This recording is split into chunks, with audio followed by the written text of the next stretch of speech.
നമസ്കാരം. ശ്രീമദ് ഭാഗവതം മൂലം പ്രഭാഷണം ഭാഗം 243 243. ഓം ഗം ഗണപതയേ നമഃ. ഓം സം സരസ്വതേ സ്വാഹ. ഓം ശ്രീ ഗുരുഭ്യോ നമഃ. ഓം ശ്രീ രംഗനാഥ ശർമ്മണേ നമഃ. നാരായണ നാരായണ നാരായണ നാരായണ നാരായണ നാരായണ നാരായണ നാരായണ നാരായണ നാരായണ. ഓം ശ്രീകൃഷ്ണാർപ്പണമസ്തു.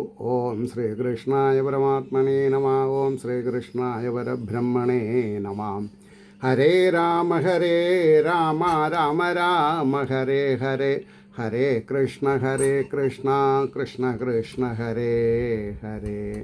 ഓം ശ്രീ രുക്മിണീ സത്യഭാമ സമേത ശ്രീ ഗോപാലകൃഷ്ണസ്വാമിനേ നമഃ. ശ്രീമദ് ഭാഗവതം തൃതീയ സ്കന്ധം അധ്യായം 13 ശ്ലോകം 34. ഇവിടെ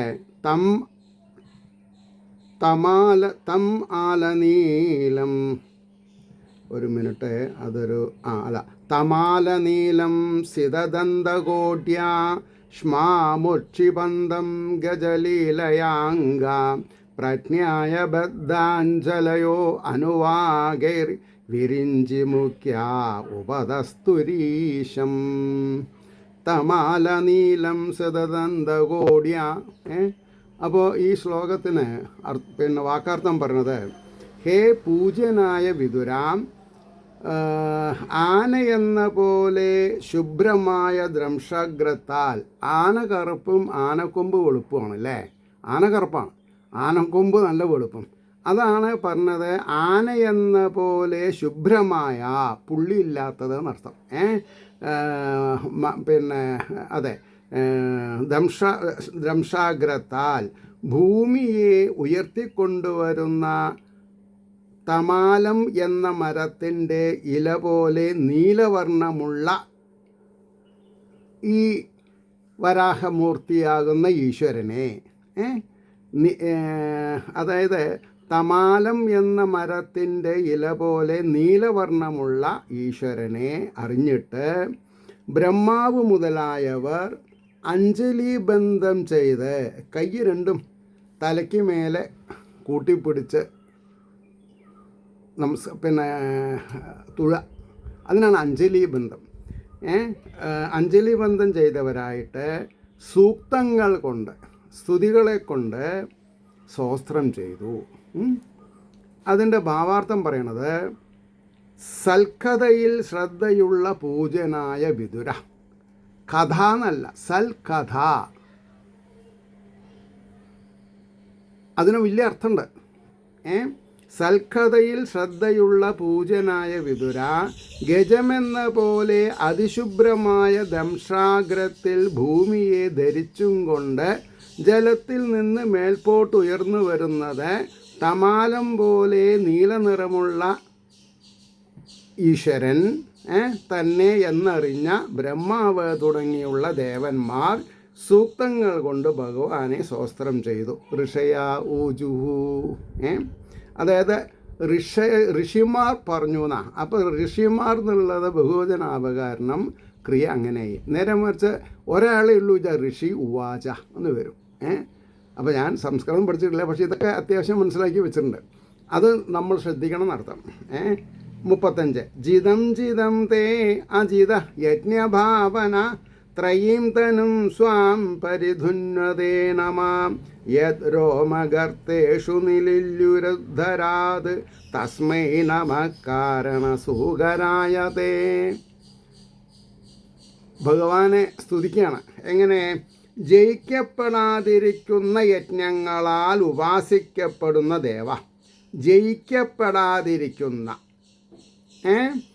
യജ്ഞങ്ങളാൽ ഉപാസിക്കപ്പെടുന്ന ദേവ, നിന്തുരുവടിയാൽ ജയിക്കപ്പെട്ടു അങ്ങയുടെ വേദമായ ദേഹത്തെ. ശ്രദ്ധിക്കണം, ശരീരം എന്താണെന്നാണ് പറഞ്ഞത്? വേദം എന്ന് തിരിച്ചിട്ട ദേവനായി. പക്ഷേ വേദം എന്ന് പറഞ്ഞാൽ അറിവെന്നാ.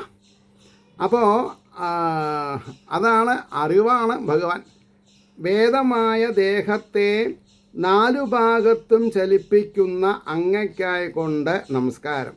യാഗങ്ങൾ യാതൊരുവൻ്റെ രോമക്കുഴികളിൽ, അതായത് ഈ ഈശ്വരൻ മായയെ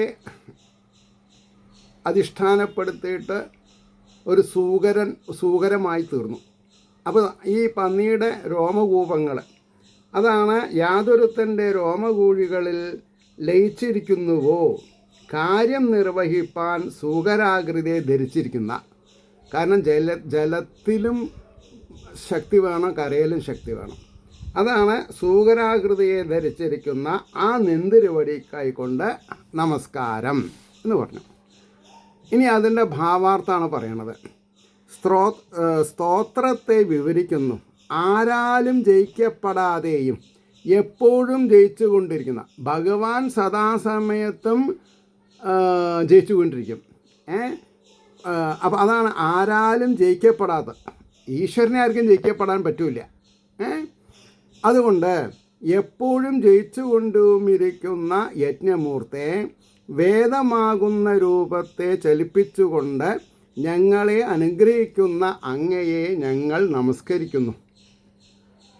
അപ്പോൾ യാഗങ്ങൾ യാതൊരുവൻ്റെ രോമകൂപങ്ങളിൽ അടങ്ങിയിരിക്കുന്നുവോ കാര്യാർത്ഥം സൂകരരൂപം ധരിച്ചിരിക്കുന്ന ആ നിന്തിരുവടിക്കായിക്കൊണ്ട് നമസ്കാരം. 36 രൂപം തവൈതന്നനു ദുഷ്കൃതാത്മനാം ദുർദർശനം ദേവയധ്വരാത്മകം ചന്ദാംസി യസ്യ ത്വജി ബർഹിരോമ സ്വാജം ദൃശി ത്വംഗ്രിഷു ചാതുർഹോത്രം. ഇതാണ് ശ്ലോകം. അതിൻ്റെ വാക്കാർത്ഥം അങ്ങയുടെ യാഗമയമായ ഈ സ്വരൂപം അന്ധകരണത്തിൽ പാപമുള്ളവർക്ക് കാണാൻ സാധിക്കാത്തത്. ഏതൊരു വ്യക്തിക്ക് പാപപങ്കിലമായ മനസ്സുണ്ടോ ആ മനസ്സിൽ ഭഗവാനെ കാണാൻ പറ്റില്ല. നിഷ്കാമകർമ്മം ചെയ്യുന്നവരും നിർമ്മലമായ സ്വഭാവമുള്ളവരാണെങ്കിൽ തീർച്ചയായിട്ടും അനുഭവം ഗുരു. അതാണ് സാധിക്കാത്തതാകുന്നു. യാതൊരുവൻ്റെ ത്വക്കിൽ ഛന്ദസ്സുകളും രോമങ്ങളിൽ കുശങ്ങളും ഈ യജ്ഞമൂർത്തി അല്ലെങ്കിൽ ഈ വരാഹത്തിൻ്റെ രോമാണത്ര ദർഭപ്പുല്ല്. ഇതൊരു എന്താണ് പറയുക, ഒരു സാങ്കല്പിക ഇതാണ്. അതാണ് യജ്ഞമൂർത്തി. ഒരു യജ്ഞത്തിനും ദർഭപ്പുല്ല് കൂടാണ്ട് കഴിയില്ല. അപ്പോൾ കുശങ്ങളും കണ്ണിൽ നെയ്യും കാലുകളിൽ ഹോതാക്കളായ 4 പേർ ചെയ്യുന്ന കർമ്മവും ഇരിക്കുന്നു എന്ന് പറഞ്ഞു. ഇനിയാണ് അതിൻ്റെ ഭാവാർത്ഥം വരുന്നത്. വേദവും യജ്ഞവുമാണ് ഭഗവാന്റെ സ്വരൂപമെന്ന് സംഗ്രഹിച്ചു ചെയ്ത സ്തുതിയെ തന്നെ. അതായത് വേദവും യജ്ഞവും. വേദമില്ലാണ്ട് യജ്ഞമില്ല, അറിവില്ലാണ്ട് എന്ത് യജ്ഞ അല്ലേ?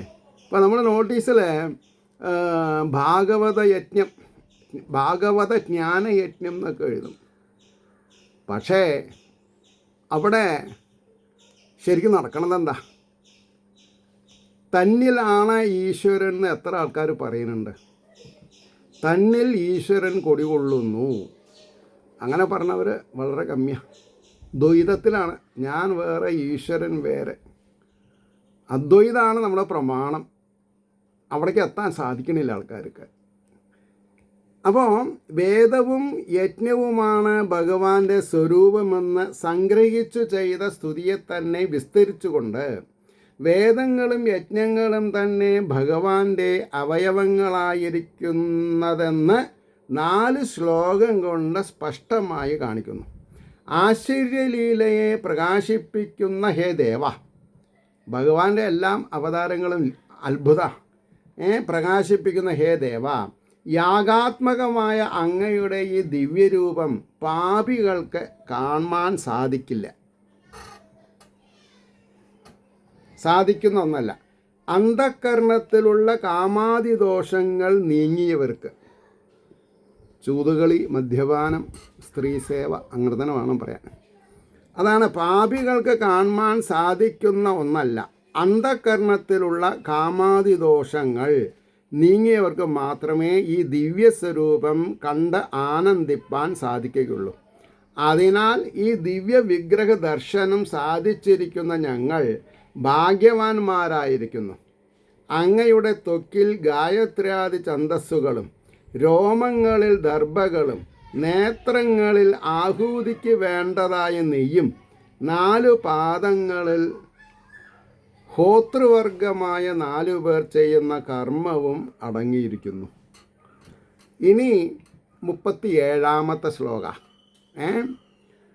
സൃക് തുണ്ട ആസീൽ ശ്രുവ ഈശനാശയോ ഇഡോദരേ ചമസാ കർണരന്ധ്രേ പ്രാശിത്രമാസ്യേ ഗ്രസനേ ഗ്രഹാസ്തുതേ യച്ചർവണം തേ ഭഗവൻ അഗ്നിഹോത്രം. ഇതാണ് ശ്ലോകം. ഇതിൻ്റെ വാക്കാർത്ഥം മുഖാഗ്രത്തിൽ ജുഹുവും അല്ലയോ ഈശ്വര, നാസികകളിൽ സ്രുവവും. ഈ സ്രുവം എന്ന് പറഞ്ഞത് ഹോമത്തിന് നെയ്യൊഴിക്കുന്ന പിന്നെ കരണ്ടി കയ്യിൽ നിന്നാണ്. സ്രുവവും വയറ്റിൽ ഹവിസിനെ ഭക്ഷിപ്പാനുള്ള പാത്രവും കർണദ്വാരത്തിൽ സോമപാത്രങ്ങളും മുഖത്തിൽ ബ്രഹ്മപാത്രവും മുഖദ്വാരത്തിൽ ഇന്ദ്രാദിദേവന്മാർക്കുള്ള പാത്രങ്ങളും ഇരിക്കുന്നു. ഹേ ഭഗവാനെ, അങ്ങയുടെ ചർവണം ചവയ്ക്കൽ യാതൊന്നോ അത് അഗ്നിഹോത്രം എന്ന കർമ്മവുമാകുന്നു എന്ന് പറഞ്ഞു. ഇനി അതിൻ്റെ ഭാവാർത്ഥം പറയണ്ടേ. യോഗം നിർവഹിപ്പാൻ ആവശ്യമായിരിക്കുന്ന സർവവും ഇവിടെ യോഗമല്ല കേട്ടോ, യാഗം യോഗമല്ല. യോഗം എന്ന് പറഞ്ഞാൽ ഭഗവാനായിട്ട് ഒന്നിച്ച് ചേരുകയാണ്. ഭക്തിയോഗം, ജ്ഞാനയോഗം, അറിവിൽ ലയിക്കുക. അപ്പോൾ ഇവിടെ യാഗമാണ്. യാഗം നിർവഹിപ്പാൻ ആവശ്യമായിരിക്കുന്ന സർവവും ഭഗവാനിൽ പ്രകാശിച്ചു കാണുന്നുവെന്നാണ് ഈ പദ്യത്തിലെ സാരം. എല്ലാമായി ഭവിപ്പാൻ സമർത്ഥനായിരിക്കുന്ന ഈശ്വര, അങ്ങയുടെ മുഖാഗ്രത്തിൽ ജുഹുവും നാസികാദ്വാരങ്ങളിൽ സ്രുവവും ഉദരത്തിൽ ഹവിസിനെ ഭക്ഷിപ്പാനുള്ള ഇട എന്ന് പേർ പറയപ്പെടുന്ന പാത്രവും കർണദ്വാരത്തിൽ ചമസങ്ങൾ എന്നു പേരുള്ള സോമപാത്രവും മുഖത്തിൽ ബ്രഹ്മഭാവം വെപ്പാനുള്ള പാത്രമായ പ്രാശിത്രവും മുഖദ്വാരത്തിൽ ഇന്ദ്രാദിദേവന്മാർക്കുള്ള ഭാഗം വെപ്പാനുള്ള ഗ്രഹങ്ങൾ എന്ന പാത്രങ്ങളും അടങ്ങിയിരിക്കുന്നു. യജ്ഞവരാഹമൂർത്തിയായ അങ്ങയുടെ ചർവണം അഗ്നിഹോത്രമെന്നുള്ള കർമ്മവും ആകുന്നു എന്ന് പറഞ്ഞു.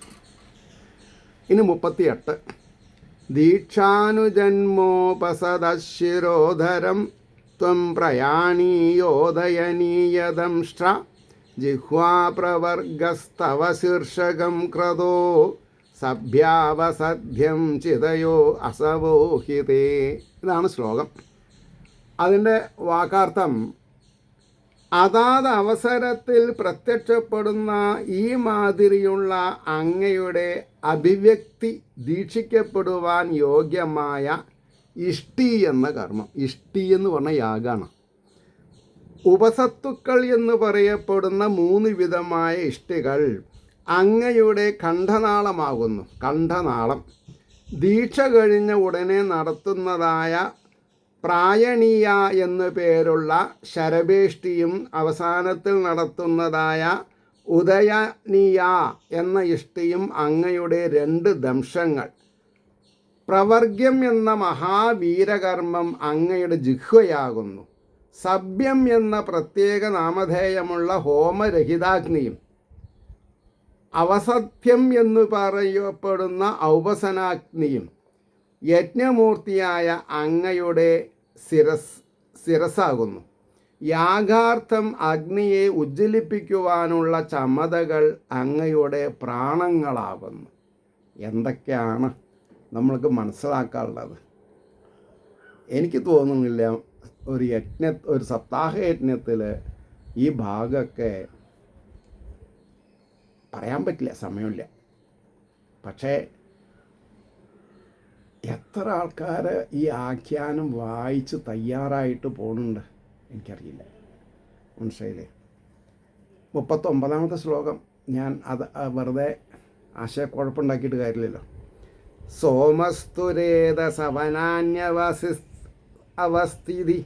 സംസ്ഥാവിഭേദാസ്തവ ദേഹദാതവ സത്രാണി സർവാണി ശരീരസന്ധി ത്വം സർവയജ്ഞ ക്രതുരിഷ്ടിബന്ധന. സോമം എന്ന വിശേഷം രേതസ്, സവനങ്ങൾ, അവസ്ഥാനം, അഗ്നിഷ്ടോമാദികളായ 7 വിധ കർമ്മങ്ങൾ, 7 വിധത്തിൽ കർമ്മങ്ങൾ, അങ്ങയുടെ ദേഹത്തിലെ സപ്തധാതുക്കൾ അല്ലേ, ഭഗവാന്റെ ശരീരത്തിലുള്ള സപ്തധാതുക്കളാണ് 7 വിധമായിട്ടുള്ള കർമ്മങ്ങൾ. പിന്നെയോ സകല സത്രങ്ങൾ, ശരീരത്തിലെ സന്ധികൾ, നിന്തുരുവടി, സകല വിധത്തിലുള്ള യജ്ഞങ്ങൾ, നിന്തുരുവടി, സകല വിധത്തിലുള്ള യജ്ഞങ്ങൾ, ക്രതുക്കൾ എന്നു പറയപ്പെടുന്ന യജനമാകുന്നു, യജിക്ക, ബന്ധത്തോടു കൂടിയവൻ എന്നൊക്കെ പറഞ്ഞു. ഇനി അതിൻ്റെ ഭാവാർത്ഥം. സോമം എന്ന ഔഷധവിശേഷം അങ്ങയുടെ രേതസ്സും, ഭഗവാന്റെ രേതസ്സാണ്. പക്ഷെ ഭഗവാൻ നിരാകാരനാണ്. അതാണ് ഈ യജ്ഞത്തിൻ്റെ, യാഗത്തിൻ്റെ. അപ്പോൾ രേതസ്സും പ്രാതകാലം, മധ്യാഹ്നകാലം, സായങ്കാലം ഈ 3 സമയങ്ങളിൽ അനുഷ്ഠിക്കുന്ന കർമ്മങ്ങളായ സവനങ്ങൾ, സന്ധ്യാസമയത്ത് ചെയ്യണേനാണ് സവനങ്ങൾ എന്ന് പറയുന്നത്. ബാല്യ, യൗവന, വാർദ്ധക്യാദി അവസ്ഥാവിശേഷങ്ങളും 3 അവസ്ഥകളാണ്. അഗ്നിഷ്ടോമം, അത്യഗ്നിഷ്ടോമം,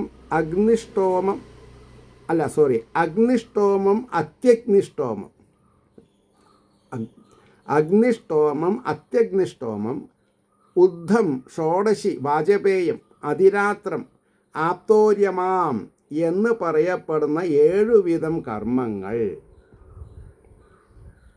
7 ധാതുക്കളും ഒരു ദിവസം കൊണ്ട് പര്യവസാനിക്കുന്ന കർമ്മം മുതൽ 1000 സംവത്സരം കൊണ്ട് അവസാനിക്കുന്നതായ കർമ്മം ഉൾപ്പെടെയുള്ള സർവസത്രങ്ങൾ ശരീരസന്ധികളുമാകുന്നു. 1000 വർഷങ്ങൾ നീണ്ടു നിൽക്കുന്ന സത്രം അടക്കം ഭഗവാന്റെ ശരീരമാണെന്ന് പറഞ്ഞത്.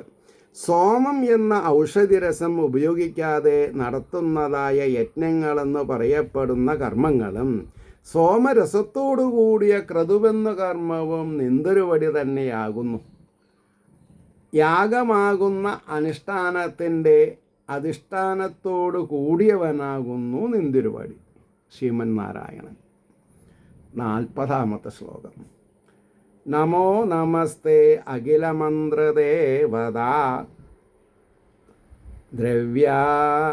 ദ്രവ്യായ സർവക്രതവേ ക്രിയാത്മനെ വൈരാഗ്യഭക്ത്യാത്മജയാനുഭാവിത ജ്ഞാനായ വിദ്യാ ഗുരവേ നമോ നമഃ.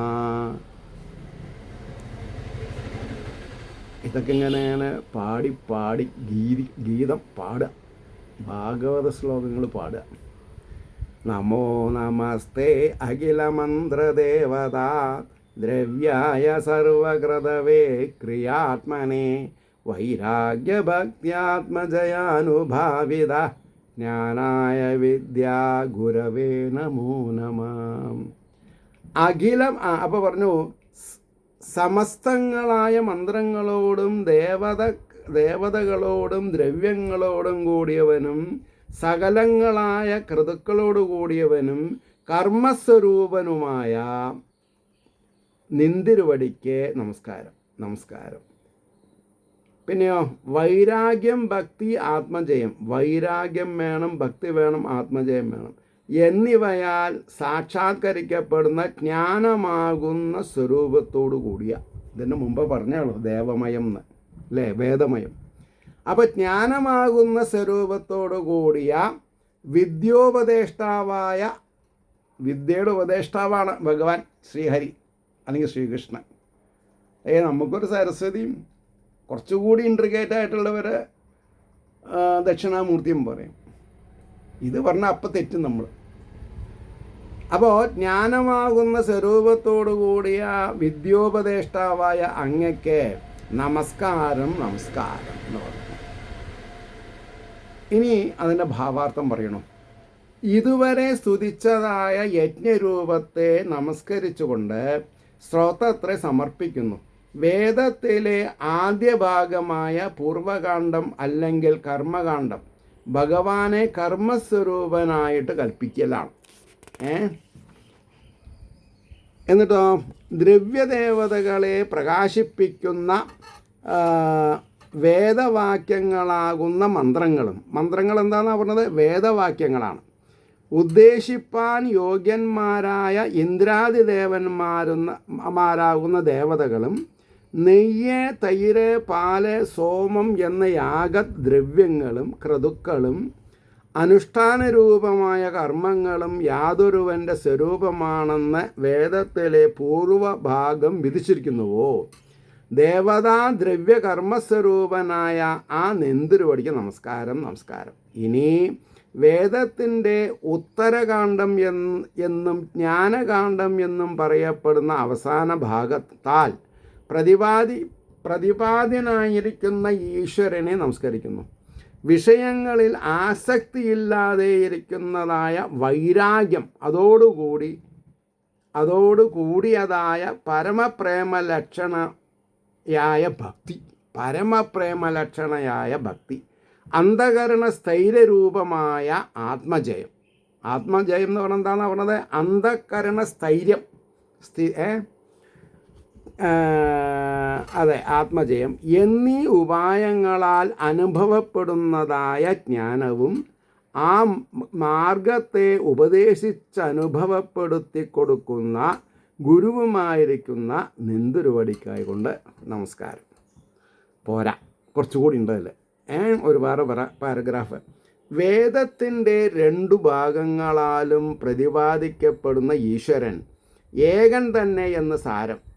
ഹൃദയത്തിൻ്റെ സംസ്കാരത്തെ അനുസരിച്ച് ഓരോരുത്തർ ഓരോ വിധത്തിൽ ഭജിക്കുന്നു. ഭജനയുടെ എന്താണ് പറയുക, അന്തിമ ലക്ഷ്യം മോക്ഷമായിരിക്കണം. അപ്പോൾ ഹൃദയത്തിൻ്റെ സംസ്കാരത്തെ അനുസരിച്ച് ഓരോരുത്തർ ഓരോ വിധത്തിൽ ഭജിക്കുന്നു. സംസ്കാരം പൂർണ്ണമാകാതെ ഇരിക്കുമ്പോൾ കർമ്മം കൊണ്ടും വേണ്ടതുപോലെയുള്ള സംസ്കാരം സിദ്ധിക്കുമ്പോൾ ജ്ഞാനം കൊണ്ടും ഈശ്വര രൂപത്തെ അറിയുന്നുവെന്നാണ് ഇതിൽ കിട്ടുന്ന സാരം. അതായത് അറിവിൻ്റെ ആദ്യ ഭാഗത്തിൽ കർമ്മം ആണ് എല്ലാവരും താല്പര്യപ്പെടുക. അറിവിൻ്റെ പൂർത്തീകരണം, ഫുള്ളിനെസ് ആകുമ്പോഴോ പിന്നെന്താ പറഞ്ഞത്? ജ്ഞാനം കൊണ്ട് ഈശ്വര രൂപത്തെ അറിയാം. മറ്റത് കർമ്മം കൊണ്ട് വേണ്ടതുപോലെ അറിയാം. പക്ഷെ കർമ്മം കൊണ്ട് അറിഞ്ഞിട്ട് കാര്യമില്ല. ആ അറിവ് താൽക്കാലിക, ക്ഷോഭം വരും, മായല്ല. അറിവ് വന്നാലോ മായില്ല. 41. ദംഷ്ട്രാഗ്രഗോഡ്യാ ഭഗവം സ്ത്വയാധൃത വിരാജതേ ഭൂധരഭൂസഭൂധരാ യഥാ വനാന്നിസ്സരദോ ദദാധൃതാ മദംഗജേന്ദ്രസ്യ സപത്രപത്മിനി. ഇതാണ് ശ്ലോകം. അതിൻ്റെ ഭാവാർത്ഥം പറയണു. ഭഗവാനായും ഭൂമിയെ ധരിച്ചവനുമായിരിക്കുന്നവനെ ദംഷ്ട്രാഗ്രത്തിൻ്റെ മുനമ്പുകൊണ്ട് അങ്ങയാൽ ധരിക്കപ്പെട്ടതും പർവ്വതങ്ങളോടുകൂടിയതുമായ ഭൂമി, ജലത്തിൽ നിന്ന് പുറപ്പെട്ടു വരുന്ന മത്തഗജത്തിൻ്റെ ദണ്ഡങ്ങളാൽ ധരിക്കപ്പെട്ടിരിക്കുന്ന സപത്രപത്മിനി യഥാ ഇലകളോടും പൂക്കളോടും കൂടിയിരിക്കുന്ന താമരവല്ലി പോലെ, അത്രയും നിസ്സാരമായിട്ട് എന്നർത്ഥം. ഭഗവാന് ഒരു വെയിറ്റില്ല. വേറെ വിഷയം വിശേഷമായി ശോഭിക്കുന്നു എന്നാണ് പറഞ്ഞത്. ഇനി അതിൻ്റെ ഭാവാർത്ഥം പറയണു. താണുപോയതായ ഭൂമിയെ ഉയർത്തിക്കൊണ്ടുവരുന്ന ഹേ ഭഗവൻ, നിന്തുരുവടിയാൽ ദംശാഗ്രം കൊണ്ട് ധരിക്കപ്പെട്ടിരിക്കുന്നതും പർവ്വത വൃക്ഷലതാദികളോട് കൂടിയിരിക്കുന്നതുമായ ഈ ഭൂമിയുടെ വിസ്താരം ഇല്ലേ, അതിൻ്റെ സർക്കംഫറൻസ് തന്നെ 45,000 കിലോമീറ്ററാണ്. അപ്പോൾ അത് ഒരു താമരപ്പൊയ്ക പോലെ, അല്ലെങ്കിൽ ഒരു ബൗളിൽ താമരയുടെ ഒരു ബൗൾ എടുത്ത് കൊണ്ടുവരുന്ന എന്താണെന്നാ പറയുക, സിംപ്ലിസിറ്റിയിലാണ് ഇത് ഉയർത്തി വരുന്നത്. അപ്പോൾ ഈ ഭൂമി ജലത്തിൽ നിന്ന് കയറി വരുന്ന മത്തഗജം ദന്തം കൊണ്ട് ധരിച്ചിരിക്കുന്ന ഇലകളും പുഷ്പങ്ങളുമുള്ള താമരവല്ലി എന്ന പോലെ വിശേഷമായി വിളങ്ങുന്നു. മത്തഗജത്തിന് ഒരു താമരവല്ലിയെ കൊമ്പിൽ ധരിക്കാനുള്ള പ്രയാസമേ ഭഗവാന് ഭൂമിയെ പ്രളയജലത്തിൽ നിന്ന്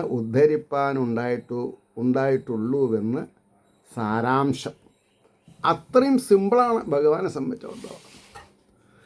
42 ത്രൈമയം രൂപമിതം ച സൗകരം ഭൂമണ്ഡലേ നാഥദധാധൃതേന തേ ചകാസ്തി ശൃംഗോഢഘനേന ഭൂയസാ കുലാചലേന്ദ്രസ്യ യഥൈവ വിഭ്രമ.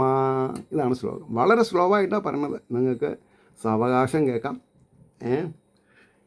അപ്പോൾ വേദാത്മകമായിരിക്കുന്ന അങ്ങയുടെ ഈ സൂകര സ്വരൂപം ദന്തത്താൽ ധരിക്കപ്പെട്ട ഭൂമണ്ഡലം കൊണ്ട്, കൊടിമുടിയാൽ ധരിക്കപ്പെട്ടിരിക്കുന്ന മേഘം കൊണ്ട്, കുലപർവ്വതത്തിൻ്റെ ശോഭയെന്ന പോലെ ശോഭിക്കുന്നു എന്ന് പറഞ്ഞു ഒരു സ്റ്റേറ്റ്മെൻറ്റാണ്. അതിൻ്റെ ഭാവാർത്ഥം എങ്ങനെയാണ്? വേദം തന്നെ സ്വരൂപത്തെ ധരിച്ചു വന്നിരിക്കുന്നതായ അങ്ങയുടെ ഈ സൂകരാകൃതി ദന്തത്താൽ ധരിക്കപ്പെട്ടിരിക്കുന്ന ഭൂമണ്ഡലം നിമിത്തം ശിഖരത്തിൽ മേഘത്തെ ധരിച്ചിരിക്കുന്ന കുലപർവ്വതമെന്ന പോലെ ശോഭിക്കുന്നു. ഒരു ഉപമയാണ് പറഞ്ഞത്. പിന്നെ 43 51 ശ്ലോകങ്ങളാണ്. അടുത്ത ദിവസം കഴിക്കാം. 43 സംസ്ഥാപയേനാം ജഗതാം സദസ്തുഷാം ലോകായ പത്നീം അസിമാതരം പിതാം വിധേമ ചാസ്യൈ നമസാ സഹത്വയാം യസ്യാം സ്വതേജോഗ്നിമിവാരണാവധാ. അതിൻ്റെ പിന്നെ വാക്കാർത്ഥം പറഞ്ഞത് സ്ഥാവരങ്ങളോടുകൂടിയ സ്ഥാവര ജംഗമങ്ങൾ, അതായത് ഭൂമിയിൽ സ്ഥിരമായിട്ടിരിക്കുന്നതും ഓടിക്കൊണ്ടിരിക്കുന്നതും, അതായത് ചലനശേഷി ഉള്ളതും ചലനശേഷി ഇല്ലാത്തതും, അങ്ങനെ. അപ്പോൾ പറഞ്ഞു സ്ഥാവരങ്ങളോടുകൂടിയ ജംഗമങ്ങളുടെ ലോകത്തിനായിക്കൊണ്ട് അങ്ങയുടെ പത്നിയും ജഗത്തുക്കളുടെ മാതാവും. ഈ ഭൂമിദേവി ഭഗവാന്റെ പത്നിയാണ്, പക്ഷേ ജഗത്തുക്കളുടെ മാതാവാണ്. ജഗത്തുക്കൾ അതായത് എത്ര മിൽക്കി വേസ് ഉണ്ട് അത്രയും. അപ്പോൾ പറഞ്ഞു ഈ ഭൂമിയെ, മാതാവുമായ ഈ ഭൂമിയെ ഉറപ്പിച്ചാലും, അതായത് അങ്ങോട്ടും ഇങ്ങോട്ട് അനങ്ങാൻ പാടില്ലല്ലോ, അങ്ങ് പിതാവാകുന്നു. അപ്പോൾ എന്താ, ഈ ഭാര്യേനെ നിലയ്ക്ക് നിർത്തേണ്ടത് ആരാ? ഭർത്താവാ. അതെന്ന് പറഞ്ഞാൽ എന്തപ്പോൾ ഈ നിലയ്ക്ക് നിർത്തുന്നത്? അവിടെ വലിയ വ്യത്യാസമുണ്ട്, ഒരുപാട് കാര്യങ്ങൾ പറയേണ്ടതില്ല. എന്തോ ആവട്ടെ, സ്ത്രീയുടെ ക്വാളിഫിക്കേഷൻ എന്തായിരിക്കണം, പുരുഷൻ്റെ ക്വാളിഫിക്കേഷൻ എന്തായിരിക്കണം എന്ന് പറഞ്ഞാൽ, ഗൃഹത്തിൻ്റെ അധിപതിയായിട്ട് പുരുഷൻ വേണം. നല്ലെങ്കിൽ എന്താ ചെയ്യുക ചോദിക്കും സ്ത്രീ. അത്രയേ ഉള്ളൂ, അതിലേക്ക് പോടില്ല. അപ്പോൾ പറഞ്ഞു ഉറപ്പിക്കലും അങ്ങ് പിതാവുമാകുന്നു. അങ്ങയോടുകൂടെ ഇവൾക്കായിക്കൊണ്ട് നമസ്കാരം ചെയ്യുന്നു. യാതൊന്നിൽ അങ്ങയുടെ വീര്യത്തെ അരണയിൽ അഗ്നി എന്ന പോലെ ആധാനം ചെയ്തു. ആധാനം ചെയ്യാം.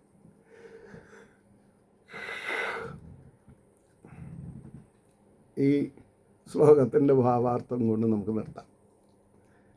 സ്ഥാവരജംഗമ രൂപമായ ലോകത്തിൻ്റെ നിവാസസ്ഥാനമായിട്ട് അങ്ങയുടെ പത്നിയും ലോകമാതാവുമായ ഈ ഭൂമിയെ ഈ ജലത്തിൽ സ്ഥാപിച്ചാലും അങ്ങ് ലോകപിതാവാണല്ലോ. ഞങ്ങൾ അങ്ങയ്ക്കും ഭൂമിക്കും നമസ്കാരം ചെയ്യുന്നു. ഈ ഒരു വിഷ്ണു ക്ഷേത്രത്തിൽ ഇല്ലേ നമസ്കരിക്കുമ്പോൾ ശ്രീ ഭൂമി സമേത ഗോപാലകൃഷ്ണസ്വാമിനെ നമെന്ന് പറയാം. ഞാനിപ്പോൾ രുക്മിണി സത്യഭാമ സമേത ഗോപാലകൃഷ്ണസ്വാമിനെ, എൻ്റെ അച്ഛൻ്റെ കുലദൈവമാണ് പാടൂർ ഗ്രാമത്തിലെ ഗോപാലകൃഷ്ണസ്വാമി ക്ഷേത്രം. അപ്പോൾ അച്ഛനെ ഒന്നുകൂടി സ്മരിക്കാനും സാധിക്കും, അച്ഛൻ്റെ കുലദേവതേനെ സ്മരിക്കാനും സാധിക്കും. അതാണ് ഉദ്ദേശം, അല്ലാണ് നല്ല ഒക്കെ ഒന്നാണ്. അപ്പോൾ ഞങ്ങൾ അങ്ങയ്ക്കും ഭൂമിക്കും നമസ്കാരം ചെയ്യുന്നു. ഈ ജലത്തിൽ താഴാതെ ഉറച്ചിരിക്കുവാനുള്ള വീര്യം അങ്ങ് ഈ ഭൂമിയിൽ അരണിയിൽ അഗ്നി എന്ന പോലെ സ്ഥാപിച്ചിരിക്കുന്നുവല്ലോ. മനസ്സിലായില്ലേ? 44-ാമത്തെ ശ്ലോകം മുതൽക്ക് നമുക്ക് നാളെ പറയാം. ഏവർക്കും ശ്രീഹരിയുടെ അനുഗ്രഹാശസ്സുകൾ നിർലോഭം ഉണ്ടാവട്ടെ എന്ന് പ്രാർത്ഥിക്കുന്നതിനോടൊപ്പം ലോകാ സമസ്ത സുഖിനോ ഭവന്തു ആയിരിക്കട്ടെ നമ്മുടെ പ്രാർത്ഥന എന്ന് സ്മരിച്ചുകൊണ്ട് വാക്കുകൾ ഉപസംഹരിക്കുന്നു. നമസ്കാരം. നാളെ കാണാം.